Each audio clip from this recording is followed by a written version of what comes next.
हर हर महादेव, जय भोलेनाथ। नमस्कार, मैं साधना पांडे मार्गदर्शन पे आपका स्वागत करती हूँ।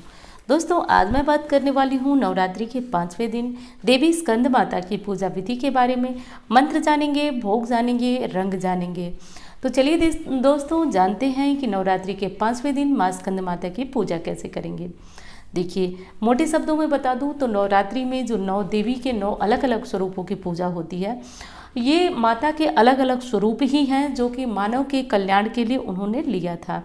परंतु आप परेशान ना हो, देवी की एक ही फोटो आपके घर में है, एक ही मूर्ति है, सबके घर में होती है, तो आप उनसे पूजा कर सकती हैं। कुछ लोग जो हैं वो देवी के अलग अलग स्वरूप रखते हैं, तो जैसी आपके घर में फोटो हो, मूर्ति हो, उससे कर सकते हैं।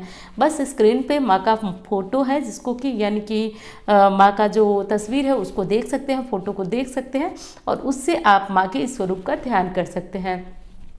हाँ दोस्तों, वीडियो में आगे बढ़ने से पहले ये कहना चाहूँगी कि यदि आप वीडियो का लाभ लेना चाहते हैं, पूरा सुनिएगा।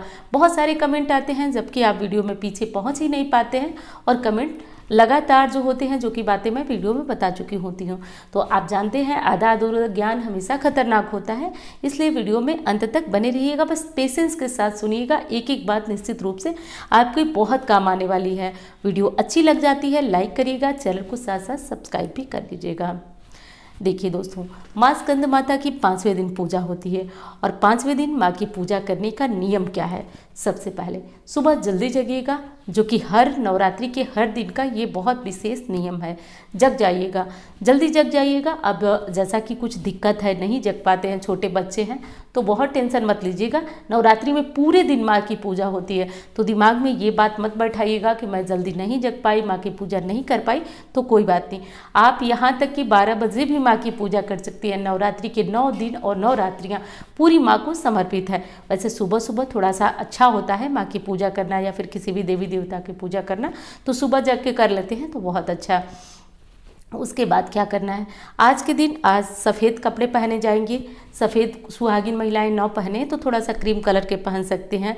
सब मिला जुला करके थोड़ा सा पिंक, मतलब थोड़ा सा हल्के कलर के वस्त्र आज माँ की पूजा में पहन लीजिएगा, वो कर लीजिएगा। उसके बाद माँ की पूजा जो है, उस घर में जो भी मूर्ति है, फोटो है, उनके सामने बैठ जाइएगा। बस जो स्क्रीन पे आपको दिखाई दे रहा है उन माता का आप ध्यान कर दीजिएगा।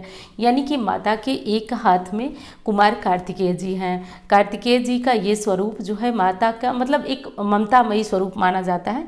तो इनकी पूजा करने से आपके जीवन में कोई संतान संबंधी कष्ट चल रहा है तो दूर होगा। विशेषकर उन बहनों को बता दूं जो कि बार बार कहती हैं कि दीदी बताइए संतान नहीं है, तो मतलब बच्चे से जुड़ी हुई समस्या है। बच्चा मतलब आप बहुत प्रयास के बाद भी देख रही हैं कि आपको मतलब गर्भधारण नहीं हो पा रहा है, तो इन देवी की पूजा रामबाण है आपके लिए। आज के दिन इस स्वरूप की फ़ोटो भी आप खरीद कर बाजार से ला सकती हैं, और आज इनको रख लीजिएगा। आज नहीं खरीद पाती हैं तो किसी और दिन, मतलब नवरात्रि में ले आइए और अपने घर में इन देवी की पूजा कीजिए, यानी कि माँ स्कंद माता की पूजा करिए। उसके बाद क्या करना है दोस्तों कि पूजा माँ की करेंगे, और माँ की पूजा के बाद माँ को भोग क्या लगाएंगे। तो देखिए, आज के दिन माँ को केले का भोग लगेगा। माँ को केले के भोग के साथ साथ आप सूखे मेवे का भोग भी लगा दीजिए, जबकि थोड़ा सा अच्छा होता है 2-3 तरह के भोग आप लगा दें तो। लेकिन कोई दिक्कत नहीं है, भगवान ने जो आपको दिया है, मैं तो कहती हूँ थोड़ा सा चीनी है, थोड़ी मिश्री है, जो भी भगवान ने आपको दिया है आप उसी का भोग लगाइए, परेशान मत होइए। लेकिन यदि आप दिनों के अनुसार भोग लगाना चाहते हैं तो केले का भोग आप माँ को लगा दीजिएगा। चलिए अब और आगे बढ़ते हैं। और हाँ दोस्तों, आप इंस्टाग्राम फेसबुक पे मुझे फॉलो करना चाहते हैं तो कर लीजिएगा।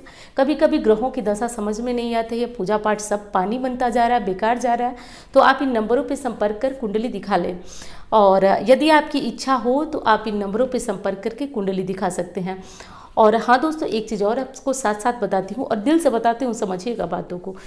आप यदि इन उपायों के साथ साथ चलते हैं तो आप देखते हैं ये नौबत नहीं आएगी, मैं बार बार कहती हूँ, कि आपको कुंडली दिखानी पड़े।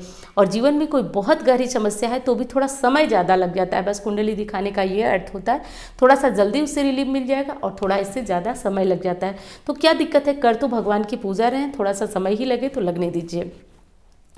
केले का भोग लगाने के बाद आज जिनके जीवन में संतान संबंधी कष्ट हो, यानी कि संतान बीमार रहती हो, कहना न मानती हो और बहुत ज़्यादा गुस्सैल हो, चिड़चिड़ापन उसके अंदर बहुत रहता हो, तो आज केले को भोग लगाकर संतान को खिलाए ही खिलाए।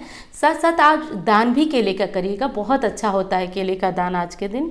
इससे जो है आपके जीवन में कष्टों का मतलब कष्ट समाप्त होते हैं। साथ साथ क्या करना है कि आज यदि आपके दाम्पत्य जीवन में कोई कष्ट है, बहुत कष्ट है, कोई बहुत तकलीफ वाली बात हो गई है, तो आज आप क्या करें कि माँ को आज हरी चूड़ियाँ खरीद कर लाएं और हरी हरी चूड़ियाँ माँ को समर्पित करें। उसके बाद इन चूड़ियों को आप अपने पास रख लें संभाल कर, और आप जो भी जिस कलर की चूड़ी पहनती हैं उसके आगे आगे या पीछे एक हरी हरी चूड़ियाँ लगा कर रखिएगा। पूरे साल के लिए न हो तो ये व्यवस्था करके देखिएगा। माँ का आशीर्वाद जब तक आपके हाथ में रहेगा, आपका सुहाग तो सही रहेगा, साथ साथ आपके दाम्पत्य जीवन में सामंजस्य बना रहेगा।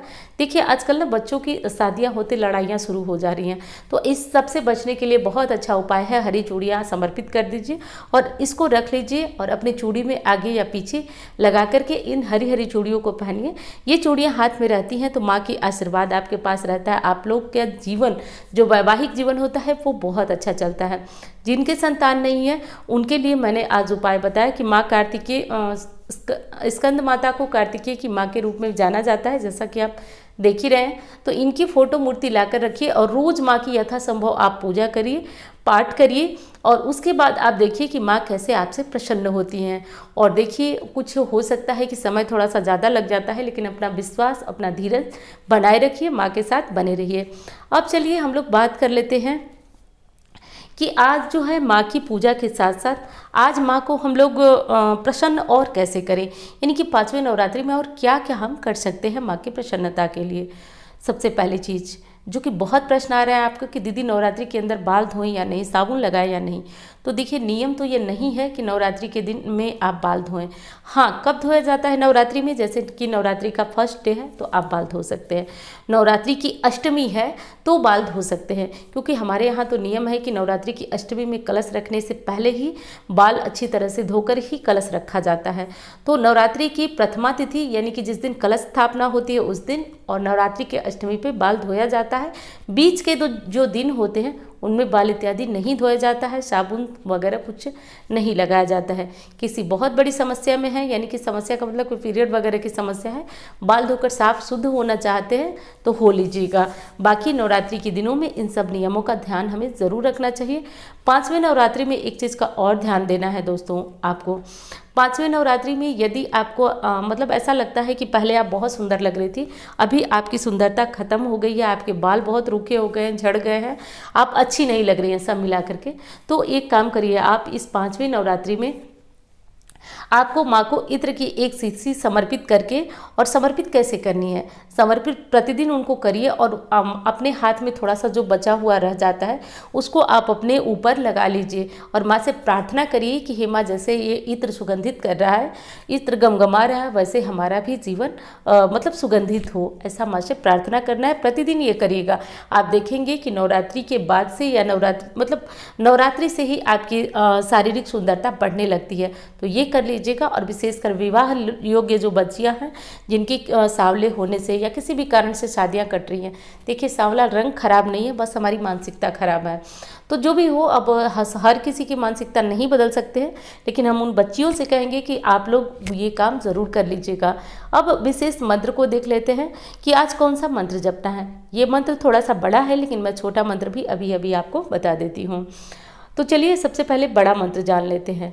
सिंहासन गता नित्यम पद्माश्रित कर द्वया शुभ धातु सदा देवी स्कंद माता यशस्विनी।